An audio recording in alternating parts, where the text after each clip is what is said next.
नमस्कार। एक एनिवर्सरी थी कल 16 दिसंबर। वो एनिवर्सरी इस चीज की थी कि इंडिया की आर्मी ने पाकिस्तान को बांग्लादेश वॉर में या बोले 71 की वॉर में डिफीट किया था, सरेंडर कराया था और बांग्लादेश को एक आजाद देश बनाया था। बड़े जुल्म सहे थे, लेकिन पाकिस्तान के फॉरेन मिनिस्टर जरदारी कुछ अलग ही राग अलाप पे दिखे। वो ये बोल रहे थे कि एक आदमी है जो कि गुजरात का कातिल है और आरएसएस है और वो उसको नाजी से कंपेयर किया जा रहा है। इसी पे बात करने के लिए हमारे साथ है महेश दत्त जी। काफी लंबे अरसे बाद बिजी रहते हैं, अरसे बाद आए हैं।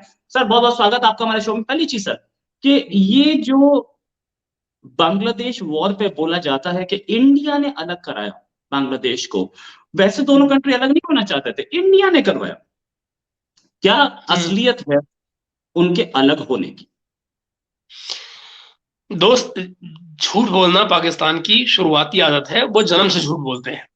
आप ये देखिए, बांग्लादेश के अलग होने की बुनियाद उस दिन पड़ गई जिस दिन जिन्ना साहब ढाका गए और उन्होंने ये कहा कि पाकिस्तान की नेशनल लैंग्वेज उर्दू होगी। याद रहे, उस वक्त के पाकिस्तान में जो ईस्ट पाकिस्तान में रहने वाले, यानी कि जो तत्कालीन पाकिस्तान का जो ईस्टर्न हिस्सा था इधर, जिसे आज हम बांग्लादेश कहते हैं, ये लोग मेजोरिटी में थे। ये 55% से ज्यादा लोग थे, यानी कि मेजोरिटी पॉपुलेशन की जो लैंग्वेज थी वो बांग्ला थी। एक दूसरी बात, आप कभी उस कल्चर को देखिए, उस लैंग्वेज की हिस्ट्री देखिए कि क्या उसने प्रोड्यूस किया है और क्या क्या रही है। आप उस लैंग्वेज के बोलने वालों को, उस कल्चर के रखने वालों को ये कह रहे हैं कि आप पर हम एक और लैंग्वेज थोपेंगे। सेकेंडरी लैंग्वेज भी नहीं रखा बांग्ला को। तो आप ये देखें, ये तो बुनियाद तो उनकी वहां उस दिन पड़ गई थी।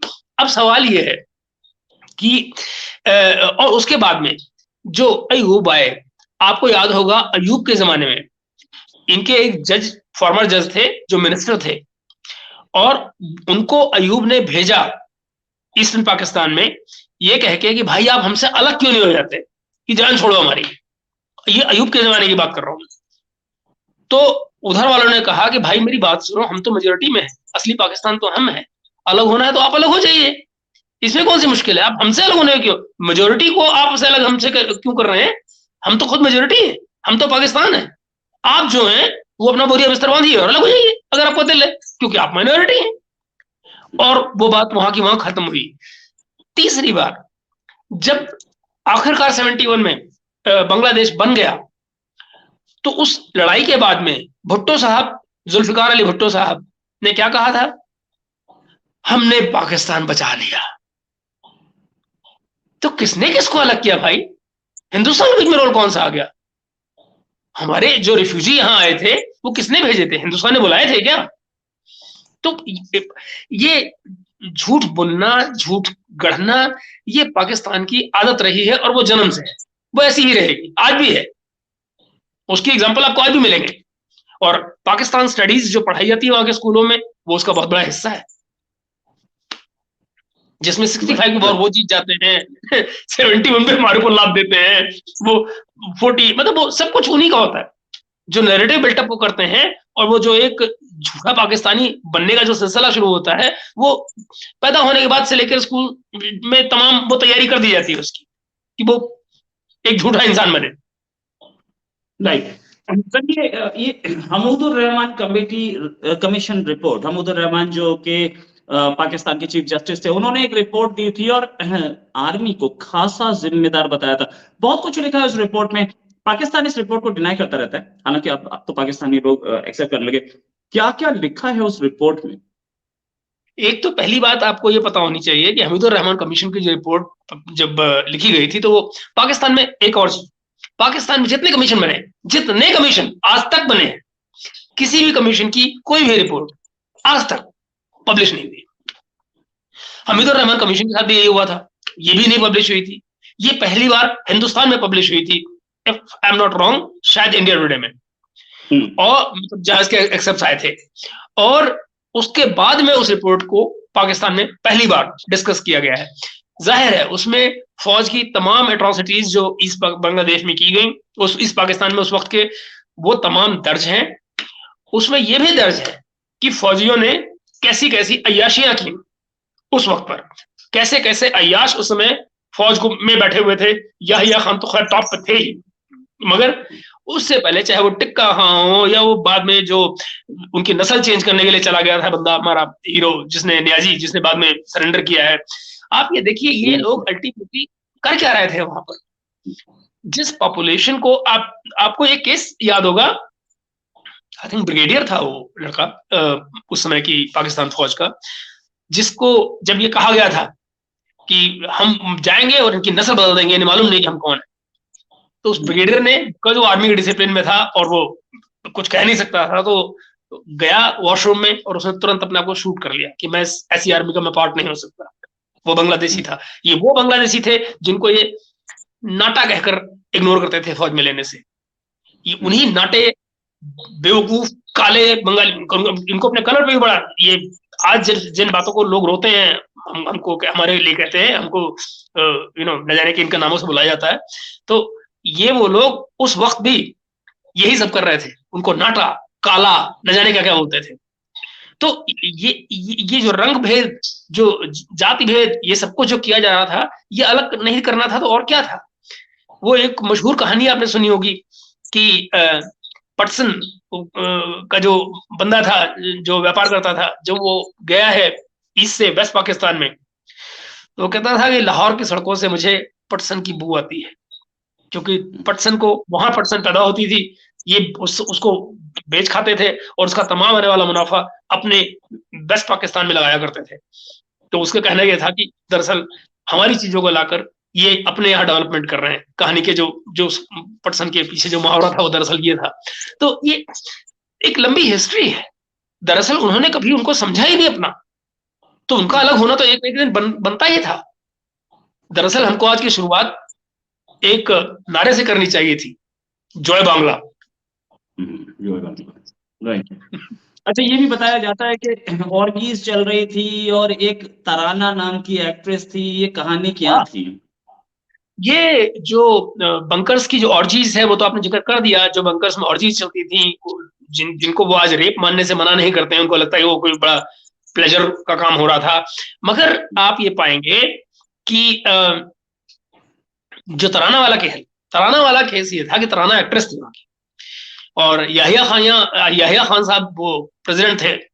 तो जो जिस किस्म के वो इंसान थे, वो तो मेरे कहने की जरूरत नहीं। मुझे लोग जब नूरजहां को मल्लिकाए तरन्नुम कहते हैं, तो मैं अक्सर लोगों से कहता रहता हूँ कि भाई इनको भी कभी याद कर लो। आपको याद होगा कि मल्लिकाए तरन्नुम, मैं फिर अंडरलाइन कर रहा हूँ उस बात को, मल्लिकाए तरन्नुम नूरजहां साहिबा को याहिया खान अपने बेडरूम में ऊपर से उनकी बॉडी पर शराब डालते थे और नीचे से पीते थे। ये भी उसी कमीशन की रिपोर्ट में दर्ज है। अब सुनिए तराना का किस्सा। तराना साहिबा एक रोज जाहिर आती रहती थी, गार्ड नया होगा उनके प्रेसिडेंशियल पैलेस में, तो उसने उनको रोक लिया तराना जी को कि आपके अपॉइंटमेंट बताइए कहाँ है। नहीं, तो उनको लगा कि साहब पागल है, मेरी अपॉइंटमेंट पूछ रहा। तो उसने कहा कि आप जरा अंदर जो है ना फला फला ऑफिसर से बात कीजिए, बताइए कि मैं आई हूँ। तो जाहिर है कि वो याहिया खां के जो भी नीचे थे, उन्होंने जैसे नाम सुना, उन्होंने कहा भाई तुरंत पहले तो मत रोको उनको बिल्कुल।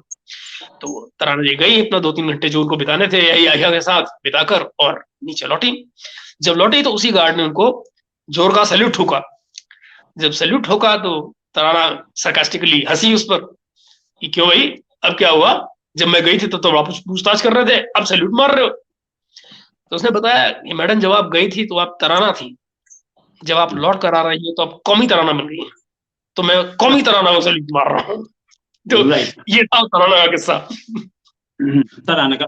और ये भी बताया जाता है कि वहां पर बैंक्स लूटे गए बांग्लादेश में, अपनी ही आर्मी ने लूटे, अपने ही लोगों के साथ मर्डर किया, गैंग रेप छोटा वर्ड होता है, मास रेप किया, साथ में बिल्कुल वहां से सामान उठा के, पान तक वहां से उठा के ले आए बेचने के लिए। पान, जी पान वहां की जो खेती वहां होती थी, वो तमाम पान वहां से यहाँ लाकर बेचे गए। हर चीज जो उनको मिली उसको इन्होंने खाया।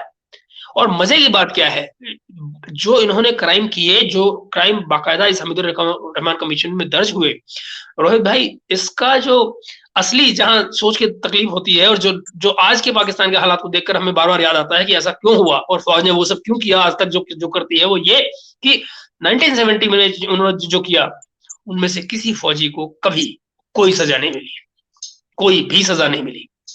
वो सब के सब, वो क्या हमारा गब्बर कहता था, सारे बच गए, वो सारे बच गए, जी वो साथ कुछ सारे। नहीं।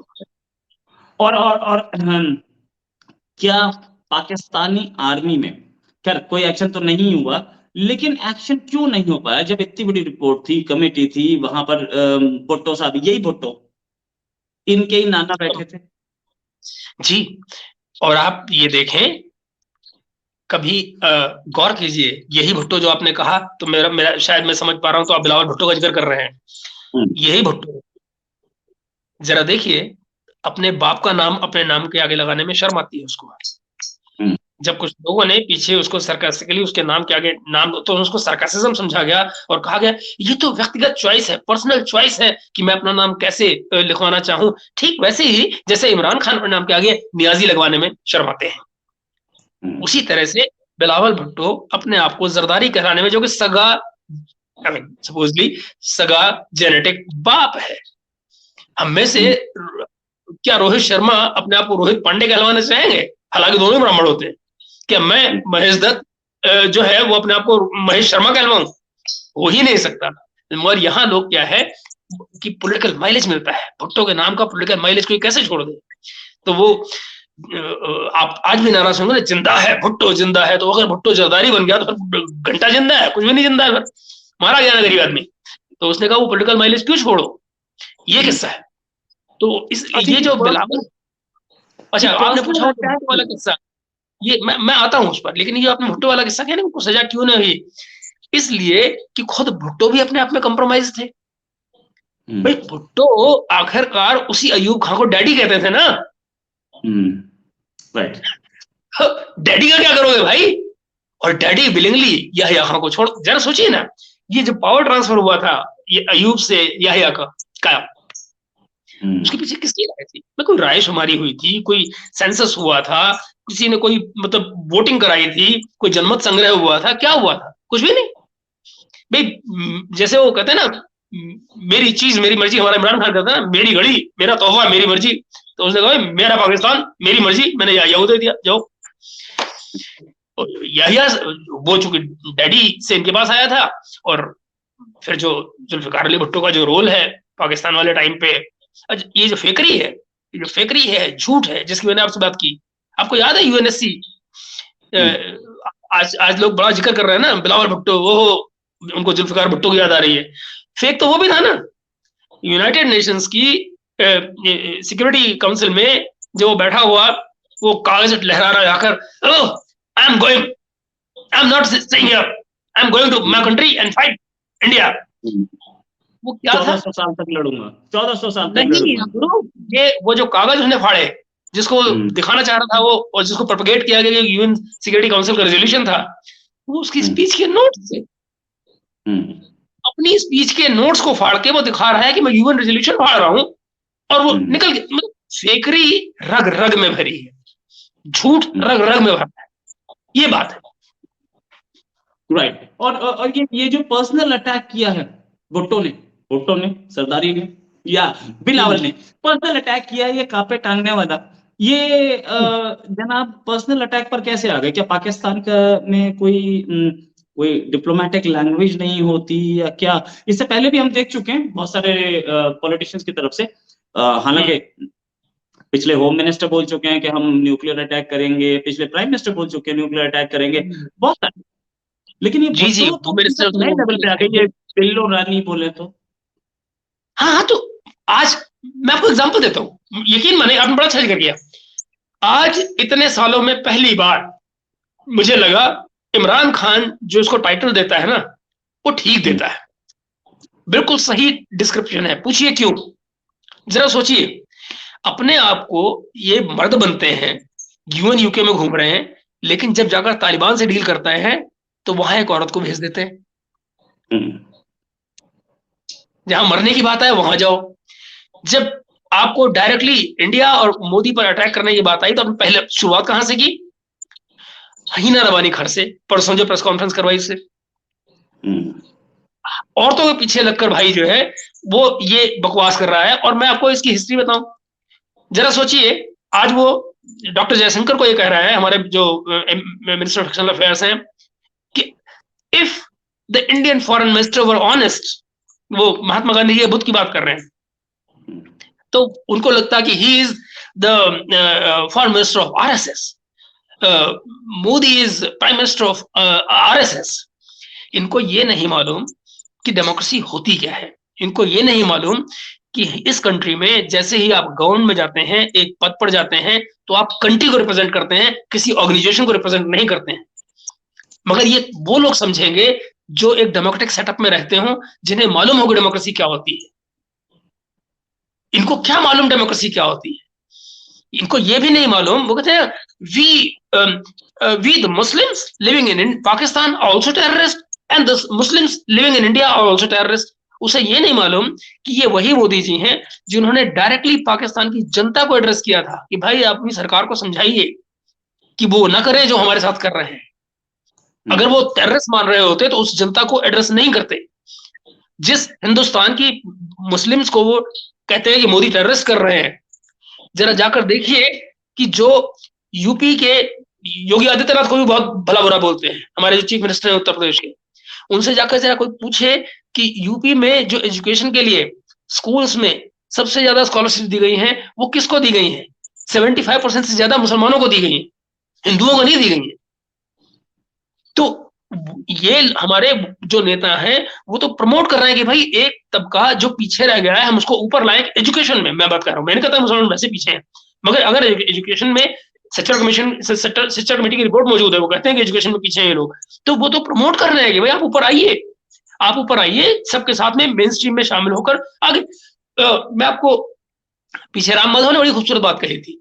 राम माधव साहब ने ये कहा कि भाई मुसलमानों से कोई लड़ाई नहीं है, हम तो खाली ये कहते हैं कि भाई आप ये जिहाद बिहाद का जो मामला है इसको अलग करिए और मेन स्ट्रीम में सबके साथ मिलकर काम करिए। इसमें कौन किसको टेररिस्ट कर रहा है? अच्छा, अगर आपके भेजे कुछ लोगों ने यहां कुछ लोगों को गुमराह किया और वो टेरर एक्टिविटीज में शामिल हुए और पकड़े गए, तो भाई फिर तो लॉ अपना काम कर रहा है ना। जिन लोगों को पकड़ा गया उनको अगर एज टेररिस्ट में पकड़े गए और वो मुसलमान निकले, तो भाई इसका क्या करोगे आप? इसमें कोई क्या कर देगा? मगर नहीं, प्रोपेगेंडा तो ये क्रिएट कर रहे हैं, नैरेटिव ये क्रिएट कर रहे हैं। और आप देखिए कि आज तमाम दुनिया, ये पाकिस्तानी लड़कियां जो है ना, जो आज बिलावल पे फिदा हो रही हैं, वो तो ठीक है, लेकिन जरा उन विदेश में बैठे हुए पाकिस्तानियों की जरा बात सुनिए, वो सबके सब रो रहे हैं क्योंकि इकोनॉमी बैठी हुई है। खाने को हमारे गांव में कहावत हुआ करती थी, घर में नहीं है दाने, अम्मा चली भुनाने। तो ये अम्मा है बिलावल भुट्टो जो भुना रही है उन दानों को जो है ही नहीं।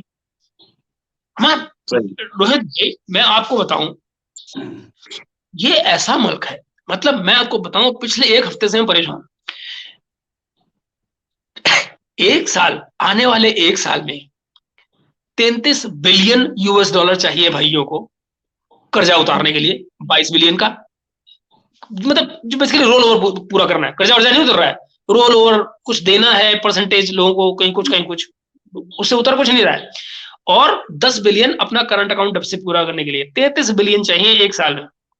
अच्छा, मांगने क्या जा रहे हैं? 3 बिलियन। अभी सऊदी अरेबिया लेटर लेके जा रहे हैं आर्मी चीफ वहां पर सरकार की तरफ से। बाय द वे, एक और जानकारी, पाकिस्तान में कोई भी नया आर्मी चीफ है तो 2 अड्डों पर सलामी करना जरूर जाता है, सऊदी अरेबिया और चाइना। भाई साहब दोनों जगह जा रहे हैं और दोनों जगह खत लेके जा रहे हैं, कुछ दे दे समरिया के नाम बाबू, तो ये गाड़ी चल रही निकली है। अब 33 में से 3 मिलेंगे नहीं मिलेंगे अल्लाह जाने, भगवान नहीं जानता उनके बारे में, अल्लाह ही जानता है। तो वो अब जरा देखें वहां से क्या मिल के आता है और फिर लौट कर आए, फिर दौड़ के चाइना जाए, वहां भी एक सैल्यूट मारे और देखें वहां से चिट्ठी देके क्या मिलता है बदले में। मित्र, मान लो कि कोई चमत्कार हो जाता है और अगले एक साल के अंदर इनको 33 बिलियन मिल गए, बस हो गया, बरसात हो गई पैसों की और पैसे आ गए न जाने कहां से। तो उसके बाद 3 साल में यानी 23 से 26 के बीच में भाई को 78 बिलियन चाहिए कर्जा देने को, 78 बिलियन। और इसके ऊपर तुर्रा ये कि ये जो करंट अकाउंट डेफिसिट 10 का चल रहा है, अगर ये भी उन 3 सालों को गिन लीजिए तो सीधे सीधे 108 बिलियन। कौन माई का लाल बचाएगा इनको डिफॉल्ट से? और वो मुल्क हमको क्या बता रहा है, इफ यू आर ऑनेस्ट। ये हमको सिखाएंगे डेमोक्रेसी क्या होती है, ये हमको बताएंगे कि कोएग्जिस्टेंस क्या होता है। ये कहां से आते हैं? सिंध से, बिलावल साहब। सिंध में एक मियां मिट्ठू बैठा हुआ है जो हर रोज हिंदू लड़कियों को मुसलमान बनवा रहा है, माइनर लड़कियों को मेजर बता रहा है? आज तक हाथ डाला इन्होंने जरदारी ने? जरदारी साहब वो आदमी है जो, आपको पुलिस वाला याद है जिसने 400 मर्डर किए थे, और वो 400 मर्डर किए हुए पुलिस वाले को जरदारी साहब ने क्या कहा था, ये तो अपना बच्चा है, और वो फ्री घूम रहा है, वैसा जमानत पे घूम रहा है 400 मर्डर करने के बाद में। और ये बिलावल भुट्टो इनके अपने एफआईए हेड हैं, इनके एफआईए के चीफ हुआ करते थे। क्या नाम था उनका? तारिक खोसा। तारिक खोसा ने इन्वेस्टिगेशन किया था मुंबई अटैक्स का पाकिस्तान में। रिटायर हुए, बंबई आए, एक सेमिनार में बोल कर गए, हर एक शख्स उसमें जो इन्वॉल्व था वो पाकिस्तानी था। पाकिस्तान की एफआईए का हेड ये बोलकर गया। और सुनिए, पाकिस्तान के लाहौर में नजम सेठी की किताबों की दुकान है, बुक्स एंड बीन्स। आपका भाई वहां एक लेक्चर दे रहा था, मेरे साथ में मेरे मेजबान फवाद चौधरी बैठे थे, और वहां पर मुझसे पूछा जा रहा था यही मुंबई अटैक्स के बारे में। तो मेरे मुंह से यही निकला, मैंने कहा यार वो आपके एक थे कोई जनाब, मैं नाम भूल रहा हूँ एकदम से, वाकई मेरे दिमाग से नाम उस समय उतर गया था। मैंने कहा यार कुछ जनाब थे जिन्होंने अपने इन्वेस्टिगेट किया था उन अटैक्स को, और ऐसे ऐसे उन्होंने पाकिस्तान में बाकायदा रिपोर्ट पब्लिश की थी कि वो सब पाकिस्तानी थे। जानते हो रिप्लाई किसने दिया? फिल इन द गैप, जो मेरे से नाम छूट रहा था, फवाद चौधरी, यही पीटीआई वाले, फॉर्मर इंफॉर्मेशन ब्रॉडकास्टिंग मिनिस्टर उनके। उन्होंने तुरंत कहा कि भाई तारिक खोसा साहब थे वो। अब आप मुझे बताइए, पाकिस्तान की लीडरशिप भी जानती है कि वो पाकिस्तानी लोग थे। अच्छा, वो हमको क्या क्या बता रहे हैं उसामा बिन लादेन के बारे में? उसामा बिन लादेन मर गया, मर तो गया दादा। और ये भी सच है कि वो आप कहें पाकिस्तान की और अफगानिस्तान की जनता भी टेररिज्म से शिकार रही है, टेररिज्म का। वो कैसे रहे भाई? उनके यहाँ जो टेररिस्ट गए, यानी कि तालिबान गए, उनको किसने बनाया? पाकिस्तान ने। किस चीज की एवज में बनाया? ये इंपॉर्टेंट है, डॉलर के। और जब मौका पड़ा, जब अमेरिका ने जोर मारा, तो आपने उन्हीं तालिबान को मारना शुरू कर दिया। और मारा ही नहीं, मुशर्रफ का टाइम बता रहा हूं आपको, जब वो एक फोन कॉल पे लुढ़क गया था मुशर्रफ कि इधर यू आर विद अस और अगेंस्ट अस, तो तालिबान को मारना शुरू कर दिया उन्होंने उल्टा। और एक एक तालिबान को पकड़कर, तालिबान को ही नहीं पश्तूनों को भी पकड़कर, तालिबान के नाम पर तमाम पश्तूनों को उन्होंने पकड़ा उस वक्त, और सबको अमेरिका के हवाले किया। किस बात के लिए? $5,000 पाने के लिए। पर बंदा $5,000 मुशर्रफ ने वसूल किया। ये मैं नहीं कर रहा हूं, मुशर्रफ ने अपनी किताब में लिखा है। Right. In the line of fire. Yeah. बिल्कुल सर। एक फाइनल कमेंट आपसे चाहूंगा कि ये जो पूरा का पूरा हुआ एपिसोड, ये बोलते हैं कि हमने अमेरिका की लड़ाई लड़ी, हमने अमेरिका की लड़ाई लड़ी। किसकी लड़ाई थी वो? किसकी लड़ाई? इससे पता लगता है कि आज हर एक पाकिस्तानी जिस बात को लेकर डिफरेंस है वो क्या है। यार हमारे खित्ते में कोई लड़ाई नहीं हो रही है, इकोनॉमी पाकिस्तान की क्यों खराब है? खित्ते में कोई लड़ाई नहीं हो रही। अगर लड़ाई हो रही होती तो पैसे आ रहे होते मुफ्त के। Right right. 50 के दशक से आज तक कोई एक ऐसा दशक नहीं रहा है जब मुफ्त के पैसे आ रहे हों तो इनकी इकोनॉमी चली है, वरना खाली बैठे हुए थे भाई। डिफॉल्ट 98 के न्यूक्लियर बॉम्ब्स के बाद में डिफॉल्ट पे बैठे हुए थे ना, जब तक कि अमेरिका अफगानिस्तान नहीं आया। फिर पैसों की बाढ़ आ गई, आना मुफ्त का ही माल है। और आपको याद है उस वक्त भी क्या हुआ था जब अमेरिका से पैसा आ रहा था? उस अफगान वाले पहले अटैक के बाद के टाइम पर 2 तरह की एड आती थी, सिविलियन, मिलिट्री। जो मिलिट्री एड है वो ऑडिट नहीं होती थी, सिर्फ सिविलियन एड जो आती थी वो ऑडिट होती थी। जो मिलिट्री वाले के पास गया वो गया, खत्म, जीरो, उससे कोई ऑडिट नहीं।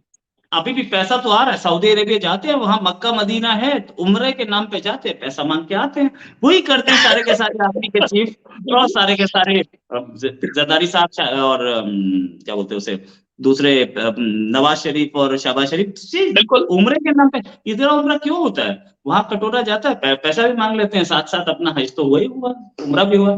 थैंक्स अ लॉट उम्र हो सर गई है उम्र करते करते, उम्र हो गई है उम्र करते करते। हाँ right. Thanks a lot for joining us sir, उम्मीद है जल्दी आपके साथ एक डिस्कशन और करेंगे। अभी के लिए नमस्कार, धन्यवाद, जय नमस्कार, हिंद। नमस्कार, बाय।